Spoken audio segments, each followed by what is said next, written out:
Assalamualaikum warahmatullahi wabarakatuh. Nama saya Nadina Islami Sabilati, NIM 20330741. Assalamualaikum warahmatullahi wabarakatuh. Perkenalkan, nama saya Rizky Perdana Ade Kurnia dengan NIM 203307343. Assalamualaikum warahmatullahi wabarakatuh. Nama saya Intan Faradila Rahman, NIM 203300751, kelas B, kelompok 2. Perkenalkan, nama saya Kristi Lisia Priscilla Ginting dengan NIM 2133001. Kenalkan, nama saya Nurfadia Sawitri dengan NIM 213300002. Saya akan menjelaskan tentang perhitungan rasio Hausner, kompresibilitas, dan sudut henti. Pada kesempatan kali ini saya akan mencoba memaparkan alat yang digunakan pada praktikum. Praktikum rasia Hausner dan kompresibilitas. Alat yang digunakan, pertama, temp density tester atau gelas ukur volume 100 ml. Fungsi untuk mengetahui kerapatan serbuk sebenarnya sebelum dikempa menjadi tablet. Cara penggunaannya, granul ditimbang kemudian dimasukkan ke dalam gelas ukur yang terpasang pada holder. Volume awal granul dicatat. Setelah dilakukan penentuan kerapatan nyata, diketuk-ketuk dengan menggunakan alat ini. Yang kedua, timbangan gram.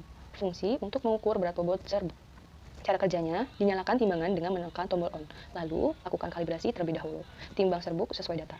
Setelah itu, semua timbang bahan, lalu matikan timbangan off. Yang ketiga, ada kertas perkamen. Fungsi untuk alas bahan. Cara kerja, letakkan bahan di atas kertas perkamen. Yang keempat, sendok tanduk. Fungsi untuk mencampur atau mengaduk zat karena sendok ini tidak akan terkontaminasi oleh zat-zat lain. Cara kerjanya, mengaduk bahan atau zat yang sudah tercampur. Cara kerja dari rasio Hausner dan kompresabilitas. Yang pertama, praktikan menimbang gelas ukur kosong lalu memasukkan serbuk ke dalam gelas ukur yang dimiringkan dengan sudut 45 derajat hingga 100 mili. Yang kedua, praktikan tegakkan gelas ukur dan ratakan serbuk tersebut. Menimbang beratnya dan gunakan serbuk sebagai berat jenis nyata adalah 100 mili dan dicatat sebagai volume awal atau volume pertama kali. Yang ketiga, praktikan memasukkan kembali serbuk ke dalam gelas ukur dan melakukan ketukan pada gelas ukur, lalu diatur ketukan dari 10 kali, 100 kali, atau hingga 1250 kali dengan kecepatan dan ketinggian ketukan yang konstan, sehingga volume serbuk mampat atau tidak berubah. Yang keempat, praktikan di akhir akan mencatat volume tersebut setelah tapping dan diperoleh volume akhir serbuk. Perhitungan rasio Hausner dan kompresibilitas. Diketahui bobot serbuk yang ditimbang 43,5 gram, volume serbuk setelah diketuk 10 kali 99 mili, volume serbuk setelah diketuk 500 kali 83 mili, volume serbuk setelah diketuk 1250 kali 83 mili. Untuk perhitungan pertama, bulk density. Dengan rumus bobot serbuk dibagi volume serbuk awal. 43,5 gram dibagi 100 mili sama dengan 0,435 gram per mili. Untuk yang kedua, tap density dengan rumus bobot serbuk dibagi volume serbuk setelah diketuk. 43,5 gram dibagi 83 mili sama dengan 0,524 gram per mili. Untuk perhitungan rasio Hausner, dengan rumus tap density dibagi bulk density. 0,524 gram per mili dibagi 0,435 gram per mili sama dengan 1,20, yaitu sangat mudah mengalir. Untuk perhitungan persentase kompresibilitas dengan rumus tap density dikurang bulk density dibagi tap density dikali 100%.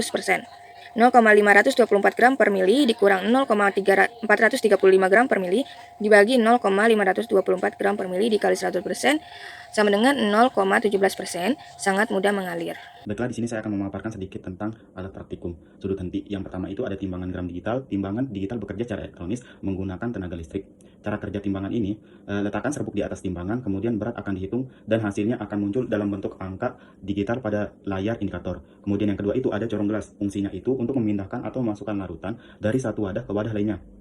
Cara kerja corong gelas ini hanya dengan mengambil corong sesuai ukuran wadah yang digunakan agar air tidak melimpah. Kemudian tuangkan larutan air dengan hati-hati, kemudian angkat corong secara perlahan. Kemudian yang ketiga itu ada stopwatch, itu alat yang dipakai untuk mengukur lamanya waktu yang diharapkan dalam kegiatan.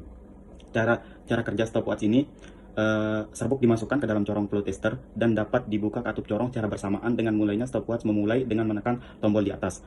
Matikan stopwatch apabila keseluruhan serbuk yang ada dalam corong telah mengalir habis dengan menekan tombol di atas yang kedua kali, kemudian dicatat waktunya. Sekian, terima kasih. Cara kerja, praktikum memposisikan ujung corong dan menaruh tempat di tengah kertas pengalas pada alat. Praktikum mengatur corong landasan jatuhnya serbuk. Praktikum menyimpan dan memastikan corong benar-benar dalam keadaan tertutup. Praktikum memasukkan semua serbuk amoksilin sebanyak 40-60 gram ke dalam corong dan dapat membuka tutup corong secara bersamaan dengan mulainya stopwatch. Praktikum Praktikum mematikan stopwatch apabila keseluruhan serbuk yang ada dalam corong telah mengalir habis. Catat waktunya jika ada yang tersendat.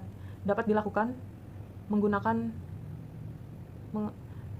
pada sisi corong. Praktikum mengukur tinggi kerucut serbung menggunakan penggaris dan pengukur. Perhitungan sudut henti. Diketahui tinggi tumpukan granul yaitu 5,5 cm. Jari-jari tumpukan granul yaitu 5,55 cm. Rumus sudut henti yaitu tanggen alfa sama dengan tinggi tumpukan granul dibagi jari-jari tumpukan granul, yaitu 5,5 cm dibagi 5,55 cm, sama dengan 0,99. Hasil tanggen 0,99 yaitu 44,71 derajat, termasuk sukar mengalir.